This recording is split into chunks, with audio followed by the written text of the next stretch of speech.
Welcome back, everyone. We wrap up Media Day now talking to the Portland Pilots and their head coach, Terry Porter, in his second year, Philip Hartwich, who is their senior center.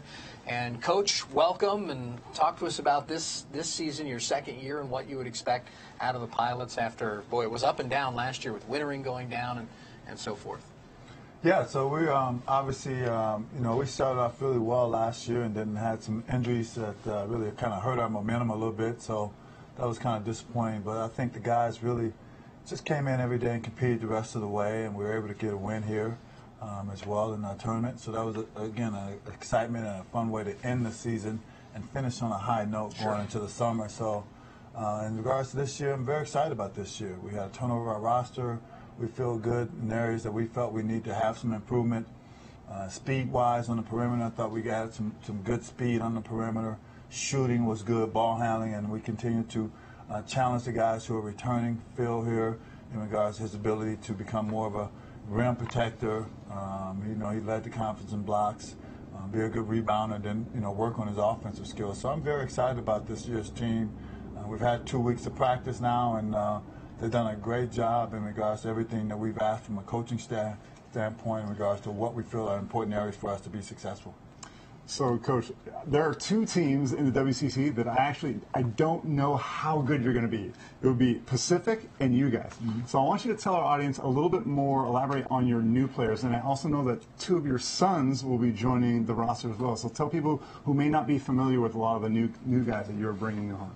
Yeah, well, I don't know if we have time to name all of them. The whole roster is new, right? It's hard. That's like a whole different episode. But, yeah, I mean, I feel good. Again, collectively, I think when you look at our group of new guys, I think from a big standpoint, we had some scoring in there. We had some toughness in there. We had some physicality. I think it's important for us in this conference. In regards to our perimeter guys, man, we have great speed, great ability to knock down shots, and we have good size. And on top of that, we have guys up there that can play multiple positions. So we can play a lot of different ways in the backcourt. We can play big, we can play small, and that I think is going to help us in regards to our schedule. And we add a lot of depth. I think that's the one thing last year we just didn't have. We had some guys clock a lot of minutes. This year, we were able to play a good, you can go 9 or 10 deep if we really want to, and not feel that the next guy who's up is not going to be a big drop-off.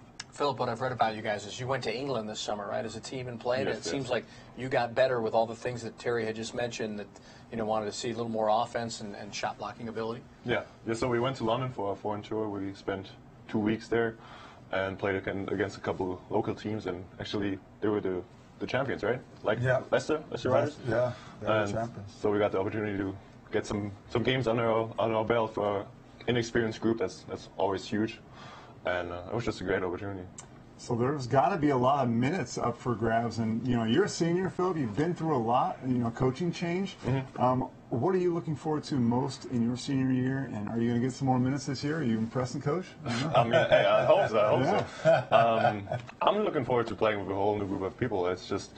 We are so young and so athletic. It's just great to play with that group and being able to go out there and just compete every night. It's going to be a lot of fun. Mm-hmm. How about sharing the basketball? I know last year you were under 10 assists per game, and it seemed to be.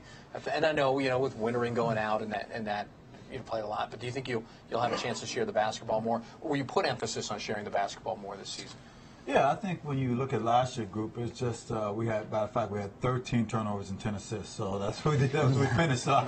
I know that the ratio wasn't good as a pass point guard. That's not a good ratio to have, let alone as a team, let alone individual. But I think this year's group, the makeup of the group is totally different than last year. I mentioned that we have, of our perimeter guys, we have guys that can really do a good job of penetrating, have good floor vision, have good size. And so already in our London trip and the things we've kept stats up within our practices, we've seen the ball being moved and shared more. It's something we talk about a lot about in regards to getting good to great shots offensively and working our possessions. And so I feel really good, our staff feel really good about this current group of guys, that assists will be up, because of all the things I talked about. And we understand, too, it may be a scenario where turnovers may be up a little bit as well because of the speed we have. We're going to play more of up-tempo. We're going to give guys a little bit more rope in regards to try to attack in open space and really try to use their strength and try to provide opportunities for themselves and their teammates. Coach Porter, you have so much experience as a player and as a coach at the highest level, but this was your first year with this Portland program. I want to ask you, what grade would you give yourself in your first year, and where can you improve as a head coach at the college level? Yeah, I think the college level, I give myself probably a C, I guess. I mean, Tough grader. I think again, when you've been for so long as a pro, and you expect and you look at kids from a pro eyes perspective, so to speak, and you think that they know some things that they should know, and you give them credit for knowing certain things, and it's really become at the college level, I think, an opportunity to really teach more than anything and mentor. And you've got the pro level so long. There's some teaching involved. Don't get me wrong, but they're a grown man a lot of times, and so at this level, it's about me doing more teaching and really not assuming anything. And a lot of the stuff that we do at the college level has some NBA background, some professional background. So these kids have never come from that type of background and don't know the terminology, even some of our schemes, and they've never been in those type of situations. So there's a lot of teaching involved. And I think at times last year I didn't do a good job of doing that in practice. I think offensively, I did too many pro sets, and it became something that I think memory standpoint with everything else they have on their plate, I had to simplify some of those areas of our offense, and then defensively, I even simplified some of our defensive schemes to kind of help. So I'm excited about this year. I think like anything, players grow from year to year, and so do coaches. They get a good feel, at least the good ones do. They get a good feel for the group of guys they had previously, who they got coming in, what sets, offensively, defensively, whatever they have, based on the strength of their collective players and teams, how that's going to fit, and try to find something to make them successful. Philip, I won't put you on the spot and ask you to grade. I will. Okay. Give him a grade. Give him a grade. Minutes are involved. He's going to go fast. Minutes can be It's an A+. There you go. There you go. Smart What was it like to learn from a guy who's obviously had a tremendous NBA career? It's great. I mean, the thing I like most about playing for TV is just we can go in the scrimmage, go back and forth, and I can ask him about a possession six trips ago, and he still has it in his head like it just happened, and I can ask him a question and he can answer it. It's great that he is involved. It's almost like he's on the court with me, and that's just great. And can you see it help build the brand too, right? What he did in Portland and now taking over, this university. Yeah, I think so. I feel like the young point guards we have, they kind of want to be like him. I hope so. It's certainly helping in recruiting, that's for sure. Yeah. How about you guys' early schedule, Coach? Your non-conference schedule. Are there some games that are going to test you guys that you're looking forward to most? Yeah. I would say Yeah. You guys With are in the the PK80, which is not on the screen, by the way. The PK80, which is the Phil Knight tournament, is probably the best college basketball tournament non-conference that we've ever seen. Yeah. You guys will be playing in that, but how about the ones right here that you see in front of you? Which one maybe stands out that you're looking forward to as a test? Again, I think at Boise State, it's going to be a team that has done really well. Portland State beat us last year. They got a new coach, but they got a lot of returning players. All those schools have some strengths that we feel that's going to give us some challenge. But for us, it's about more about us coming out, setting our standard, and trying to compete at a high level. And hopefully no snow this year. As I look at that, wasn't the Boise State Portland game? Yeah. You couldn't get there, or they couldn't get there. That's So right. I don't know if you've looked at your NBC AccuWeather forecast for the next 3 months or so, but that had to kind of make an impact on you guys trying to make up all these games. And It was a challenge. The travel part last year was a challenge because of Portland, the city just hasn't been under that type of winter before, and so we had to cancel games. We had flights canceled, and so there's a lot of logistics that we had to kind of navigate around, which was not best for students. And sometimes them dealing with classes and us trying to get back in time or having to leave the campus in certain times. But all in all, it was a good experience, and it gave us a chance to really learn how to deal with adversity and fight through something. I recall doing the games of the Wooden Legacy last year, and you guys played that really late night game against Northridge.